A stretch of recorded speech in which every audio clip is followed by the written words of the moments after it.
বসের অর্ডার ছিল 30টি দোকানের টাকা উঠানোর কথা, 28টি হয়েছে, সামনে আর 2টি আছে। চল যাই, এখান থেকে নিয়ে চলে যাইতে হবে। বসের আমার হিসাব বুঝাই দিতে হবে। এই দোকান তো বসের আন্ডারে, তাই না? এই চাঁদা দে।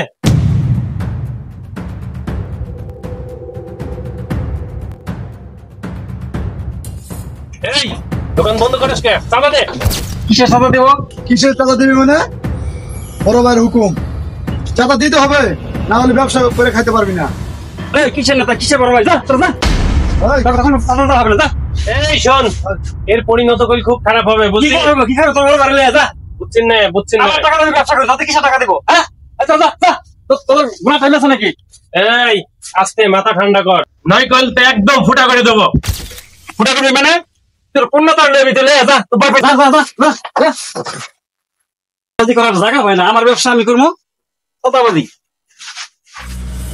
এই আব্দুল্লাহ, এ যা করলো এর পরিণত খারাপ করে দিতে হবে, বুঝলি? হ্যাঁ, বসের কাছে চল, এই বিষয়টা বসের কাছে বইলে ওরে একদম খালাস করে দেওয়ার ব্যবস্থা করতে হবে, যেখানে পাবো আমরা। ঠিক আছে, চল। এই পাঠাইছিলাম, লোকজন পাঠাইছিলাম, কি ঠিক আছে তো? এটা আইতেছে তো নাকি? বস, হ্যাঁ, সর্বনাশ বস। গেছে 30টা দোকানের ভিতর 29টা দোকানের চাঁদা উঠাইছি বস।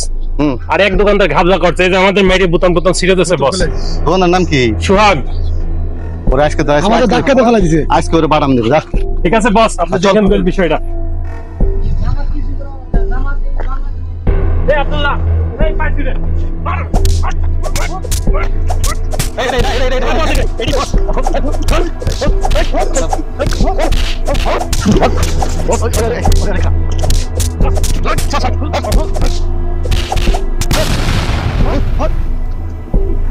বস, ওরে মেয়েকে আমি মজা করবো।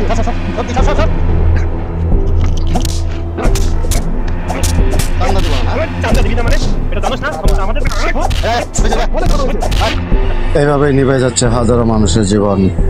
আমরা কি আর ভালো হতে পারবো না?